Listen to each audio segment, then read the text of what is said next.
Hello student, myself doctor Shweta Bharti. आज के इस वीडियो में स्टूडेंट हम बात करने जा रहे हैं एमएससी के एग्ज़ाम में लोअर इनवर्टिब्रेट्स का पेपर। जैसे कि सेमेस्टर सिस्टम में लोअर इनवर्टिब्रेट्स और हायर इनवर्टिब्रेट्स अलग अलग पेपर में आते हैं। तो लोअर इनवर्टिब्रेट्स में बनने वाले इम्पोर्टेंट क्वेश्चन की ही एमएससी का क्वेश्चन किस तरीके से फॉर्म होता है, किस तरीके से आपको वो क्वेश्चन लर्न करने पड़ते हैं स्टूडेंट, उसी सब्जेक्ट पे आज हमारा ये वीडियो बेस्ड है। अब देखिए स्टूडेंट, जब हम लोअर इन्वर्टिब्रेट की बात कर रहे हैं तो लोअर इन्वर्टिब्रेट्स में कौन कौन से फाइलम आ रहे हैं। फाइलम प्रोटोजोआ, पोरिफेरा, सीलेंटेट्रा, प्लेटीहेल्मिन्थीस, एस्केलेल्मिन्थीस, ये वाले जो फाइलम हैं इनको हम लोअर इन्वर्टिब्रेट्स में इंक्लूड करते हैं स्टूडेंट। देखिए स्टूडेंट, यहाँ पे अगर आप थोड़ा सा आपको दिखाया गया है, सीलेंटेट्रा फाइलम दिखाया गया है, पोरिफेरा फाइलम दिखाया गया है, ये आपके लोअर इन्वर्टिब्रेट्स में। अब एमएससी का क्वेश्चन किस तरीके से फॉर्म होता है और क्या डिफरेंस होता है, what is difference between the MSc and BSc question paper के फॉर्मिंग में, वही आज हम इस वीडियो में डिस्कस करने जा रहे हैं।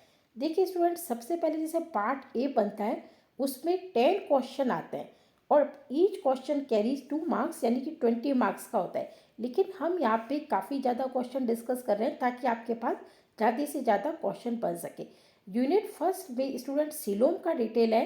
तो एक बेसिक क्वेश्चन की what is difference between the शाइजोसील enterocoel type of the coelom, ये क्वेश्चन आपसे पूछा जा सकता है। और ये सीलोम वाला जो वीडियो मैंने डाल रखा है उस पर डिटेल इसको समझा रखा है।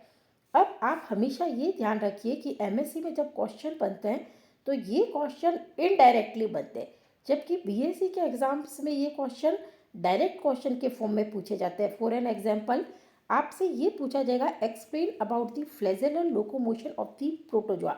अब आपको पहले मन में ये थिंकिंग करनी है कि फ्लेजेलर लोकोमोशन किस में प्रेजेंट है। तो आपके मन में आना चाहिए कि यूग्लिना, क्योंकि क्लास फ्लैजेलेटा का है। तो आपको पहले जब आप ये देखेंगे कि फ्लैजेलर लोकोमोशन यूग्लिना में, तब आप ये आंसर डिटेल में दे सकेंगे। इसी तरीके से right about the ciliary movement. तो आप पहले ये देखिए कि सीलियरी मूवमेंट हमारे लोअर इन्वर्टिब्रेट पे कौन से फाइलम में आ रहा है, यानी फाइलम प्रोटोजोआ का जब पैरामीशियम हम एग्जाम्पल ले रहे हैं तो हम सीलियरी मूवमेंट को अच्छे से समझा सकते हैं। यानी ये एक डायरेक्ट क्वेश्चन ना हो के इनडायरेक्ट क्वेश्चन है। इसी तरह से what is function of the gastrovascular cavity. अब आप ये सोचें कि ये गैस्ट्रोवेस्कुलर कैविटी किस में प्रेजेंट है। तो फाइलम सीलेंटेट्रा में गैस्ट्रोवेस्कुलर कैविटी प्रेजेंट है, जहाँ पे एक्स्ट्रा सेलुलर डाइजेशन यानी सीलेंटेट्रा में हो रहा है। तो आपको ये आंसर निकालना पड़ेगा कि किस में प्रेजेंट है, उसके बाद आप आंसर लिख सकते हैं। व्हाट इज मिक्सोट्रोफिक न्यूट्रिशन, यानी मिक्सोट्रोफिक न्यूट्रिशन यानी कि जिसमें ऑटोट्रोपिक भी है और सेप्रोफिटिक मोड भी है। तो अब आपको इसको डिटेल में एक्सप्लेन करना है। तो आपको देखना है कि यूग्लिना में मिक्सोट्रोपिक न्यूट्रिशन प्रेजेंट है। तो एमएससी के क्वेश्चन की यही विशेषता है कि उसमें पहले आपको पॉइंट एकदम रिमाइंड करना पड़ेगा कि वो आंसर हमें देना क्या है, तब आप वो आंसर दे सकते हैं। अब give name of the storage food particle of the Euglena, जो कि पैरामाइलोन है। ये आपको ध्यान रखना है, काफ़ी इंपॉर्टेंट क्वेश्चन है student. Give name of the excretory organ of phylum platyhelminthes. ये क्वेश्चन बहुत ज़्यादा इंपॉर्टेंट बनता है। इसका आंसर आप सोलेनोसाइट भी दे सकते हैं, फ्लेम सेल्स भी दे सकते हैं और प्रोटोनेफ्रिडिया भी दे सकते हैं। अब diagram of the flame cells का जो पूरा आप डायग्राम डिटेल में पढ़ते हैं वो एक शॉर्ट क्वेश्चन के फॉर्म में भी बन सकता है। उसकी स्ट्रक्चर देनी है, उसका नाम फ्लेम सेल्स क्यों पड़ा, ये हमने प्लेटीहेल्मिन्थीस के वीडियो में समझा रखा है कि फ्लक्रिंग करती हुई सेल्स सीलिया हैं, उसी के बेस पे फ्लेम सेल्स नाम पड़ा है। Difference between the Protostomia and Deuterostomia. अब इसको जो आपको समझाना है, अगर आप एमएससी लेवल पे समझा रहे हैं तो आप एक टेबल के फॉर्म में समझा सकते हैं। आपको ये ध्यान रखना है कि जब आप एमएससी का क्वेश्चन पेपर अटेंड करने जा रहे हैं तो आपका लेवल भी बीएससी से काफ़ी हाई रहना चाहिए और हर चीज़ को आपको डिटेल में एक्सप्लेन करना है। उसको आपको वन वर्ड में या एक लाइन में, दो लाइन में आंसर नहीं देना। वन वर्ड में तभी देंगे जब कोई स्पेसिफिक नेमिंग पूछा हो। अब what is filter feeding mechanism. देखिए, ये क्वेश्चन पेपर हमारा लोअर इन्वर्टिब्रेट्स का है। तो लोअर इन्वर्टिब्रेट्स में फिल्टर फीडिंग मैकेनिज्म पोरीफेरा यानी साइकन में प्रेजेंट है। तो आपको उस चीज़ को डिस्क्राइब करना है। जबकि अगर हायर इन्वर्टिब्रेट की बात करेंगे तो ये आपको यूनियो में मिलेगा फिल्टर फीडिंग मैकेनिज्म। अब right short note on the. अब देखिए शॉर्ट नोट आपको nutrition in the Cestoda, respiration in the Fasciola, इस पे आपको अब न्यूट्रिशन इन दी सेस्टोडा। तो अब आप देखिए सेस्टोडा में कौन सा रहा है, टीनिया सोलियम, यानी आपको टीनिया सोलियम का न्यूट्रिशन देना है। और respiration in the Fasciola, again Fasciola में अगर आप फेसियोला में एनारोबिक रेस्पिरेशन है वो आपको ध्यान रखना है, क्योंकि फेसियोला एक पैरासाइट है शिप के लीवर का, तो वो पॉइंट आपको रिमाइंड करना है। अब detail account of nutrition of paramecium, तो इसमें हेट्रोट्रोपिक टाइप का न्यूट्रिशन है।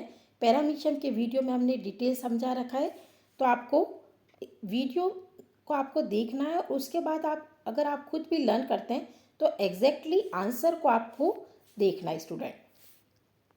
अब देखिए एस शेप एक्सक्रेटरी सिस्टम।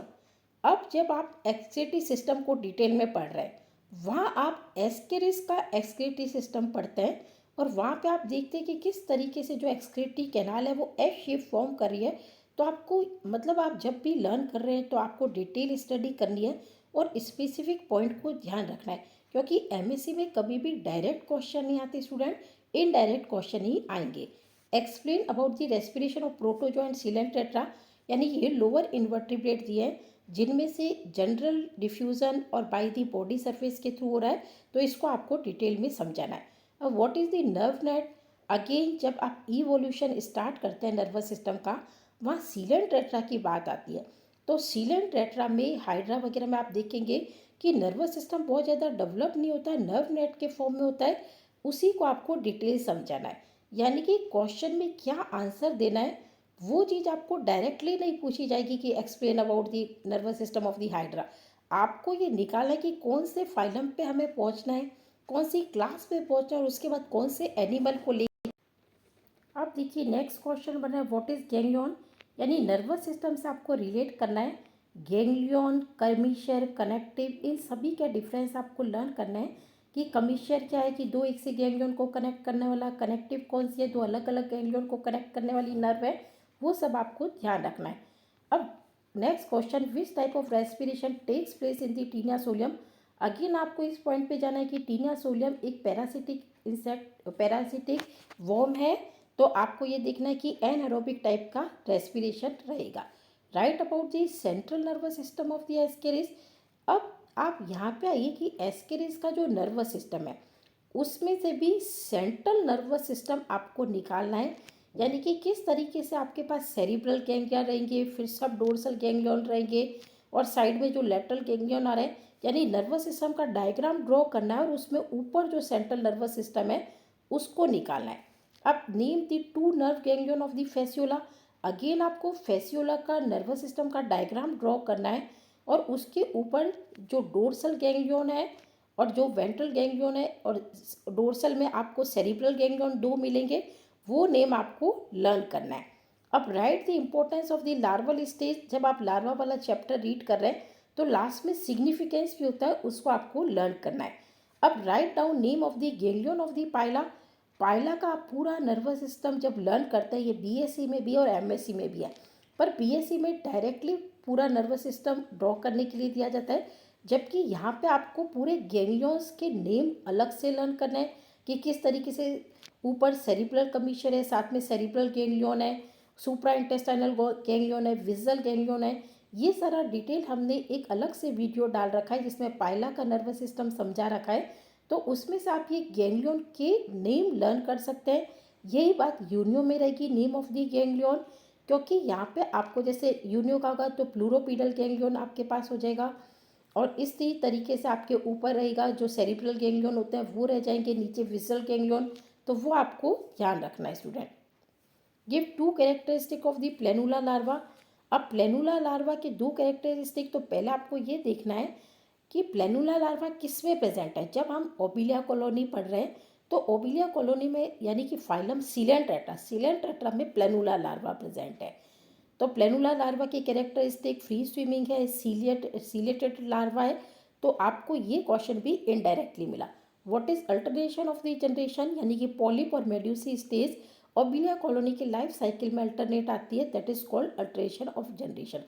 फिर उसके बाद हमारे पास माइनर फाइला है, निमेटिनी, निमेटोमोर्फा, रोटीफेरा, तो इन तीनों माइनर फाइला के जनरल कैरेक्टर्स भी आपको लर्न करना है, और निमेटोमोर्फा, निमेटेनी, इनको किस तरीके से डिफाइन करते हैं, इसके जो स्पेसिफिक कैरेक्टरिस्टिक है, जो इसकी डेफिनेशन दे रहे हैं कि किस तरीके से ये आपको एक इंसेक्ट्स के पैरासाइट के फॉर्म में मिलेगा, किस तरीके से निमेटोमोर्फा, निमेटिनी, इसी तरीके से आपको ये लर्न करना है। अटेम्प्ट अब बी पार्ट रहेगा, तो बी पार्ट में देखिए डिटेल क्वेश्चन है, एमएससी का लेवल है, तो आपको हर चीज़ को एक्सप्लेन करना है, ढंग से समझाना है। Describe the food feeding and physiology of digestion in the Porifera. अब पोरीफेरा में आप पोरीफेरा को कैसे समझा सकते हैं, जब आप साइकन का डिटेल लेंगे, कोइनोसाइट की स्ट्रक्चर लेंगे और कोइनोसाइट का डिटेल पूरा उसको एक्सप्लेन करेंगे, फिर किस तरह से वाटर कैनाल के थ्रू अंदर आ रहा है वाटर, वो उसको आप समझाना पड़ेगा। Detail about the type and origin of coelom. इस सिलोम को भी आपको केवल बीएससी लेवल का नहीं लिखना, इसको आपको origin of coelom, different theories of the coelom, वो सभी एक्सप्लेन करनी है। अब propulsion method of locomotion explain in detail, तो इसमें आपको देखना है कि प्रपोल्शन मेथड किस में है। सिलेंट्रेटा की मेड्यूसी स्टेज पे, चाहे हम ओबिलिया कॉलोनी की मेड्यूसी स्टेज लें या ओरिलिया लें, वहाँ पे propulsion method, jet propulsion method मिलता है, उसको आपको लर्न करना है, याद करना है। यानी डायरेक्टली आपसे कोई नहीं कहेगा कि ओबिलिया में लोकोमोशन एक्सप्लेन कीजिए या ओरिलिया में लोकोमोशन एक्सप्लेन कीजिए। अब डिस्क्राइब, अब देखिए food and feeding digestion in the Planaria. Platyhelminthes में स्टूडेंट प्लेनेरिया ऐसा है जो फ्री स्विमिंग है, तो इसका डाइजेस्टिव सिस्टम थोड़ा सा डेवलप्ड है, जबकि फेसियोला में इनकम्प्लीट एलिमेंट्री कैनाल है और सेस्टोडा में तो एब्सेंट ही है, तो वो आपको ध्यान रखना है। Nutrition in the Obelia colony, ये स्टूडेंट काफ़ी इंपॉर्टेंट रहता है, क्योंकि ओबिलिया कॉलोनी में जो पॉलिप स्टेज है उसका डायग्राम भी ड्रॉ करना है, फिर किस तरीके से टेंटिकल्स के थ्रू ये उसको होल्ड कर रही है और फूड मटेरियल को एनगल्फ कर रही है, वो भी ध्यान करना है। और उसके बाद फिजियोलॉजी ऑफ डाइजेशन, यानी ये डिटेल क्वेश्चन के फॉर्म में रहेगा। Detail about digestive system of Fasciola, इसमें एलिमेंट्री कैनाल बनाएंगे, ब्रांच्ड एलिमेंट्री कैनाल, और उसका डिटेल एक्सप्लेन देंगे। Excretory system of the Taenia solium, Taenia solium में एक्सक्रीटरी सिस्टम, यानी कि अगेन फ्लेम सेल्स का डायग्राम भी आपको ड्रॉ करना पड़ेगा, टीनिया सोलियम के एक्सक्रीटरी सिस्टम को आपको समझाना पड़ेगा। ये हमारे जो सेपरेट वीडियो बने हुए हैं अलग अलग एनिमल के, उसमें आप डिटेल समझ सकते हैं, हर सिस्टम को ढंग से समझाया गया है। अब बात कर रहे हैं प्रोटोजोआ की, तो देखिए प्रोटोजोआ में ऑस्मो रेगुलेशन और एक्सक्रीशन वाला क्वेश्चन बहुत इंपॉर्टेंट फॉर्म होता है स्टूडेंट, कि कॉन्ट्रेक्टाइल वैक्यूल के थ्रू ऑस्मो रेगुलेशन कैसे होता है। अब इसमें आपको पैरामीशियम और यूग्लिना दोनों में जो ऑस्मो रेगुलेशन और एक्सक्रीशन हो रहा है उसको एक्सप्लेन करना पड़ेगा, क्योंकि यहाँ पे प्रोटोजोन्स वर्ड दिया है। अगर यहाँ पे सिर्फ यूग्लिना या पैरामीशियम देते तो आपको सिर्फ एक को ही एक्सप्लेन करना पड़ता। अब life cycle of the Obelia colony, ये काफ़ी इंपॉर्टेंट रहती है, जैसे कि अल्टरेशन ऑफ जनरेशन, मेटाजेनेसिस, ये क्वेश्चन आप डिटेल डायग्राम बना के समझा सकते हैं। और larval stage of the Fasciola hepatica, ये क्वेश्चन भी इंपॉर्टेंट है, क्योंकि 5 लार्वा स्टेजेस है student, miracidium, sporocyst, redia, cercaria, metacercaria, तो आपको डिटेल में सभी के डायग्राम बना के और साथ में लाइफ साइकिल भी बनानी है फेसियोला हिपेटिका की, ताकि आप डायग्राम से के थ्रू और लाइफ साइकिल के थ्रू ये समझा सके कि कौन सा लार्वा कौन सी स्टेज में स्नेल के अंदर है, कब ये फ्री लिविंग है। Describe the nervous system of the Nematoda, Nematoda में आप एस्केरिस का नर्वस सिस्टम समझाएंगे स्टूडेंट। और nervous system of the Coelenterata, क्योंकि इवोल्यूशन में देखिए जब स्टार्टिंग हुई तो सबसे पहले सिलेंट्रेटा में ही नर्वस सिस्टम बना, तो आपको इसको इवोल्यूशन के थ्रू समझाते हुए इस बात को एक्सप्लेन करना है। और nervous system of the Fasciola, Fasciola का नर्वस सिस्टम थोड़ा सा आप देखेंगे कि किस तरह से सेरिब्रल रिंग प्रेजेंट है, सेरिब्रल गैंग्लियन प्रेजेंट है, उसको समझाना student. General character and significance of Nemertini and Nematomorpha, again student हमारे पास माइनर फाइल आ रहे हैं जिसके जनरल कैरेक्टर और डेफिनेशन आपको लर्न करनी है। होपफुली स्टूडेंट चैनल को लाइक कीजिए, सब्सक्राइब कीजिए, वीडियो पसंद आया होगा